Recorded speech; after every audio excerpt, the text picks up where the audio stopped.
now there is a special demonstration by Dr. Georg Rehm, and I would very briefly present him just not to lose time. He is a principal researcher at the Speech and Language Technology Lab at the German Research Center for Artificial Intelligence, DFKI, in Berlin, and is General Secretary of Metanet, the network of excellence which we know very well. Currently, he is also coordinator for several projects. One of them is the European Language Grid. So I'm giving the floor to Dr. Georg Rehm to present. Thank you very much. So thanks again for the invitation. In the next 15 minutes, I will give you a very brief overview of European Language Grid, which is an EU project that started in January last year. So first, a brief detour about multilingualism in Europe. Of course, we all know that multilingualism is at the heart of the European idea, with 24 official European languages, which all have the same status. There's no marked special language. They are all the same. We have, in addition, dozens of regional and minority languages, as well as languages of immigrants and trade partners. And this setup creates quite a few economic, social, and technical challenges. Some of them are listed on this slide. For example, the digital single market needs to be multilingual instead of just a set of monolingual different markets that are isolated. In order for this to become a truly digital single market, we need to address the language issue. So as Metanet and also in various other circles, we have carried out many different activities and projects in the last 10 years. Some of them are shown here on this timeline. I hope you can make out the small print and the fine print here. The most recent activity is this project European Language Grid, which is meant to build the umbrella platform for the European language technology scene, both industry and research. I just wanted to highlight one thing. The most crucial activity and document in recent years, and that is this this European Parliament resolution that was published and voted upon in September 2018 with a landslide vote of 592 parliamentarians in favor of this 10-page resolution, which contains 45 different recommendations. The resolution is called Language Equality in the Digital Age. And one of the recommendations was to create a European LT platform for sharing of services. And this is exactly what ELG, European Language Grid, is doing. Another important data point and info is the market. So what kind of market do we actually have for European language technology? Recently, colleagues created this study or did this study under the CEF umbrella to find out the market size of the European LT market. The colleagues found that in 2020, and the study was published last year, they estimated the market to be and to reach a size of approximately 1 billion euros by 2020. This is already a sizable number. Of course, it's nothing when compared to the car industry, for example, or electricity or mobility, train system, for example. But 1 billion euros, that's already a good number. It's a sizable number, but it's just the beginning of something bigger. There was another study and report in the bottom right corner is the headline that the global natural language processing market size is expected to reach almost 30 billion US dollars by 2025. So it's market size is going up and up and up. It's amazing. And this truly incredible market forecast is something that Europe should pay attention to. So European Language Grid, just very quickly in a couple of slides, then I can show you a brief demo of the current system. What we want to do with European Language Grid is to establish this platform and the whole initiative as the primary platform and marketplace for European language technology to address the intense fragmentation that we have in the European landscape, with hundreds of smaller companies, smaller and medium-sized companies scattered throughout Europe, doing different things, often operating in their own niches, very, very highly focused products or services that they offer only for a limited amount of languages. And often these companies are completely unknown to even people who should know them. And it's quite interesting. And for all of these companies and also for all of research, we want to offer this umbrella platform to bring everybody together working on language technologies. This is the timeline. We are exactly in the middle. It's a 3-year project. In fact, we have our first review next week, this week today. And we have just released the first release of the platform that I will show you in a minute. With the first set of services and data sets, we have the sustainability plan in place, at least the first version, and we are about to announce the winners of the open call pilot projects. I will briefly just mention a couple of things regarding this slide. The ELG platform or the ELG project is structured into 3 broader areas: the platform, content, and community. So platform, that's an actual technology platform that we are developing based on containerization and on cloud clusters built on top of the popular Kubernetes approach, including a web-based front end. Content is not text content. Content is the actual content of the language grid. So static content, dynamic content means functional services, running tools that you can use from the ELG through APIs, but also data sets and corpora. And the community, that's all the people, all the companies, all the stakeholders that we collaborate with, from LT developing companies to research groups that develop LT, to projects on these topics, to associations. We also have a strong network of NCCs, that's our national competence centers, and the National Competence Center for ELG in Bulgaria is led by Svetla Koeva, who is also attending the conference, I guess. Right, the architecture diagram of the platform. We have the base infrastructure with Kubernetes at the bottom that runs in a professional cloud service provider here in Berlin. The middleware is the set of, and it's all Dockerized, of course, itself. So there is a database that contains the catalog, which is the crucial heart of the whole platform, the catalog of resources and services and data sets, which I will show you soon. And this can be queried using the catalog UI, but also in other ways. Instead of going into the tables here with the currently available services, I will just show you the live system in a minute. So right now we are focusing upon services, integrating services provided by consortium partners. We focus on information extraction and text analytics, on machine translation, and on speech technologies, specifically automated speech recognition and text-to-speech in a couple of language pairs.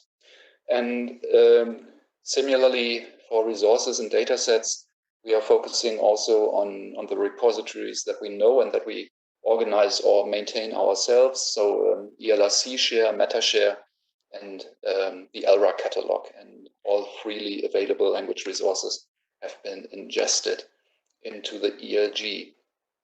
Right, I mentioned already the National Competence Centers of ELG.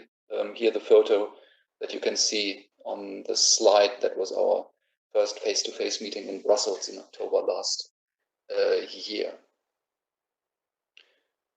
Right, just another quick word on the sustainability. ELG will not stop its operation when the project is ending. We will establish a legal entity for the European language grid in order to maintain and to sustain the platform, the maintenance of the platform, extending the platform. We just now, a few weeks ago, we published and not published, but prepared and submitted to the Commission because it's a project deliverable, the first sustainability plan. This is all running very smoothly, and this will be further fleshed out and with the goal of arriving at a consensus early next year so that we can establish the legal entity in second or third quarter next year with a soft start. Right, last point that I want to mention before the demo, the open calls for pilot projects in March and April. This year we opened, or we published, call was open call for pilot projects. In ELG, we have a total of 2 million euros for pilot projects, and the goal of these pilot projects is either to broaden the ELG's portfolio of language technologies or language resources, or to demonstrate the usefulness of ELG. We call these Type A and Type B projects, and we did this call for pilot projects, which turned out to be very, very popular. Here the statistics: we received 121 project proposals. We had to reject a couple of them because they were duplicates. 110 projects were then evaluated with 3 external expert evaluators each. We had applicants from 29 different countries, and all in all, the amount requested was 16.9 million euros. Of course, we don't have this money, so we need to select, and we are right now putting together the list of top-ranked proposals. And in this round, we can hand out 1.3 million euros approximately for 10 projects, 10 or 11 projects. And this process will be finished next week. And then the projects will be announced. Right, the summary: we want to establish ELG as the primary platform for language technology in Europe, bringing together this distributed network of European experts. We cater both for industry and for research, and this is meant to be a big marketplace for the European LT business space to strengthen Europe's position in this field. And this is a project and initiative from the European community for the European community. So that concludes my my brief presentation. I can now show you the just a second. I can now show you the. Can you see the browser? I hope you can. I can also leave it like this, and now it should work.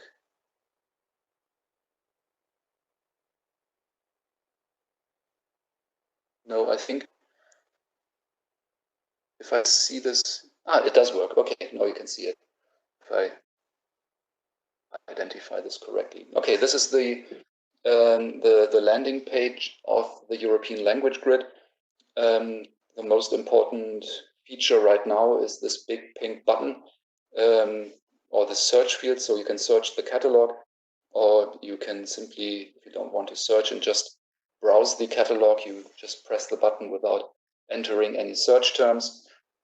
And then you get the current list of what's in the catalog in the European language grid. You can see that we have 461 search results. That means we have 461 metadata records. Metadata records can be functional services, actual running tools, running entity recognizers, running parsers, running tokenizers, running MT systems that are available in the platform itself. And you can also use API calls to ask these running tools queries and send queries to the tools and get queries back in a REST API fashion. On the left, you can see the different types. So we have right now 252 corpora, 161 tools and services. We have 21 lexical conceptual resources and 7 language descriptions, the list of languages, and you can also click on these and filter accordingly. So this is a faceted search mechanism. The different service functions, so part of speech tagging, tokenization, and so on, many more are available. The different licenses, and then at the end, the related entities, meaning these are the projects. So for example, ELG itself or other projects that provide resources or that provide running services. So as I said, we want to make this the virtual home for all of European LT. So we also, in addition to providing landing pages for the different resources and services, we're doing the same for the different companies, for research groups, for different projects, and they all have their own virtual page here that we can set up, and then we can link the different resources also to the, we can link the different resources to the, to the entities that created them and that helped create these entities. Right, let me now go just very quickly to show you one example.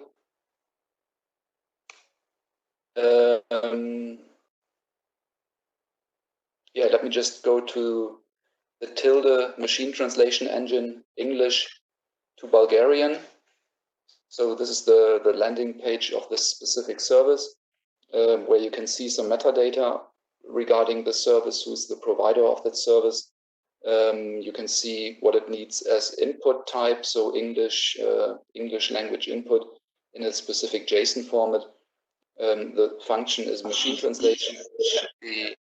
The output, the resource is but Bulgarian. And what we can do then is we can try this out. Let me just enter a sentence here. The quick brown fox jumps over the lazy dog. I don't know why, but I like the sentence. It's a sentence that contains every single letter in the Latin alphabet. So we can click the submit button. And what is now happening, in our Kubernetes cluster, the respective container is being activated. And then it answers to the query. And I hope, I haven't tested it with a Bulgarian native speaker. I hope this translation here makes sense. I hope it does. I don't know if it really makes sense. So, and what we also can do, we also have many other services with all sorts of interesting graphical interfaces in here. So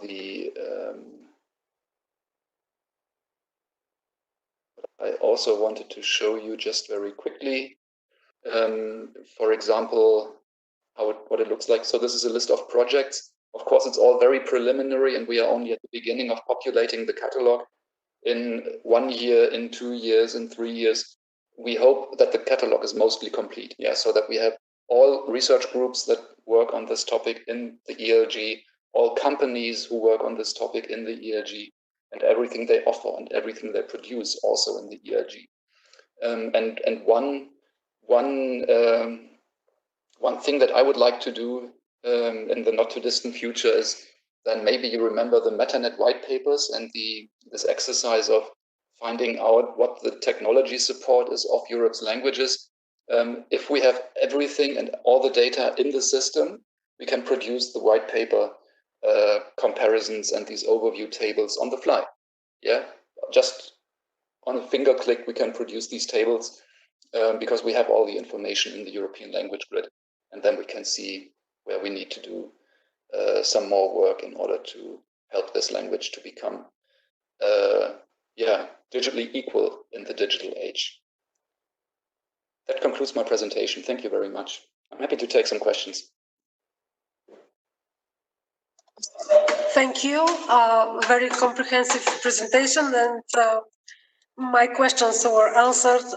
By the way, the Bulgarian sentence does make sense. If anyone has some questions, very briefly. Professor Koeva.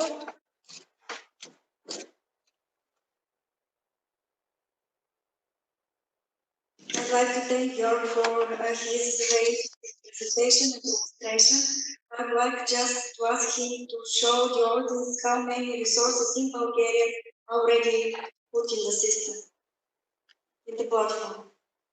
Did you hear the question? So right now we have 24 tagged as Bulgarian. on the screen. And you are still, yes, you are still showing my screen. So we have the 2006 Connell shared task. Bulgarian is one of the languages there. Bilingual Bulgarian-English corpus, another one.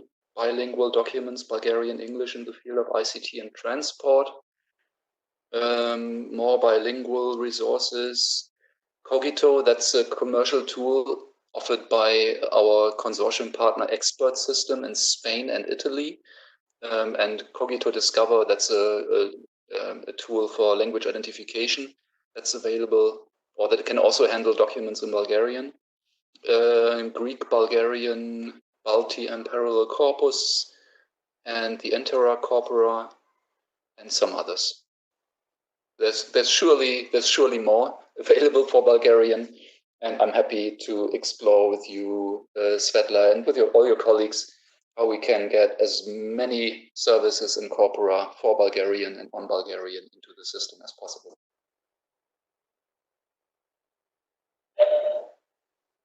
Yeah, this is an inspiring task.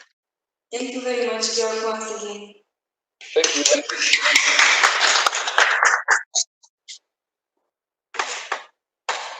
So